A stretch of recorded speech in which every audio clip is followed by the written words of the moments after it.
As conversations everywhere today still center on the tragic death of Kobe Bryant, his daughter, and 7 others, people are recalling their favorite Kobe memories. Those of you kind enough to watch our nightly sportscast know that we don't cover many national stories. Our responsibility is showcasing your local stories from one corner of Montana to the other. And we try to give you stuff that you can't get on ESPN and in Sports Illustrated, etc. That said, first and foremost, I'm a fan. That's why I do this. A front row seat to the unforgettable and sometimes the forgettable. I grew up here in Montana, diehard Lakers fan in the 80s. The finals always fell on or around my birthday. When the Lakers lost, I'd be so mad I'd cry and shoot baskets in the driveway for hours, sometimes in the dark. Magic Johnson was my guy, but I never got to see him play in person. When he left, Kobe was my guy. I did get to see him in person 5 times. Same number of world titles he brought the Lakers. My unforgettable was number 4. It was a monumental moment in my sports life, a micro moment in his, but once again, Kobe delivered. First, you need to know small market TV stations generally can't just show up and cover the NBA, the NFL, or any professional events just because we work as reporters. Teams demand a legitimate reason for you to be there, and even then they'll often turn you down. 11 years ago, May of 2009, and working here at Q2, I not only had one legit reason, I felt like I had 4 to cover not just the playoffs, but the Western Conference Finals between my Lakers and the Denver Nuggets.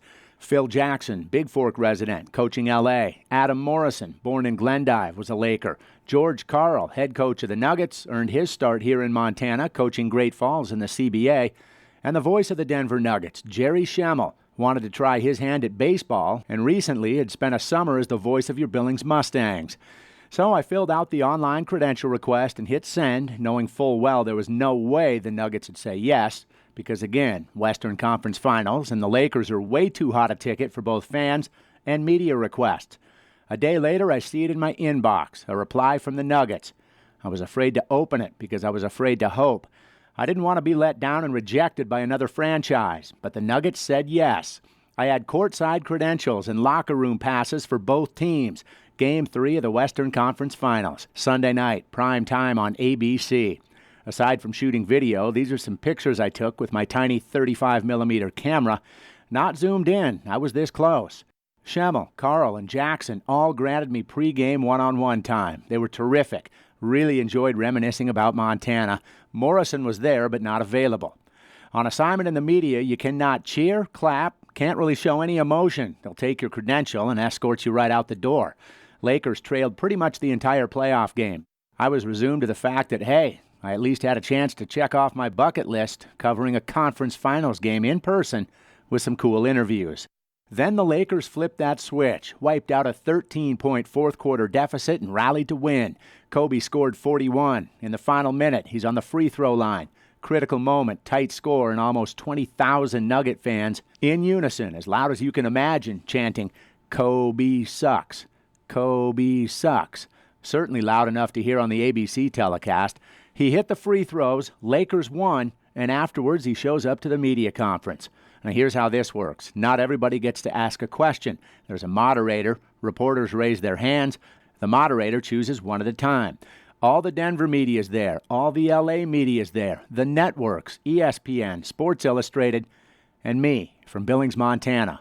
I raise my hand. They're all asking about game stats and the mentality moving forward. Next thing I know, I'm called on to ask the 3rd question. He only fielded about 10. Now, I don't want to ask the dumb question, but I don't want to ask the routine question. So in a split-second decision, at the risk of ridicule, I fire away. Kobe, you're on the line, a minute left, 1-point game, 20,000 fans trying to chant insults your way. Do you hear that, and does it lead you to feel like you are automatic? It really helped me, to be honest with you. I swear to you, because I couldn't feel my legs one bit, not at all. And when they started chanting that, it just reminded me, what we were playing for, where we were playing. And, just kind of, you have to man up, put these in the hole.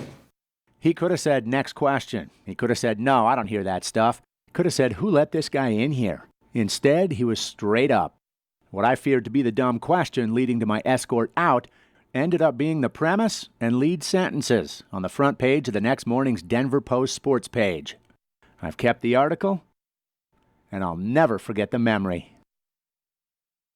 That was my Kobe moment. He and the Lakers went on to beat the Nuggets in 6, then beat Orlando for the NBA World Championship. Kobe repeated the following year. He was MVP of the finals as well. That'll do it for sports. We're back in a moment.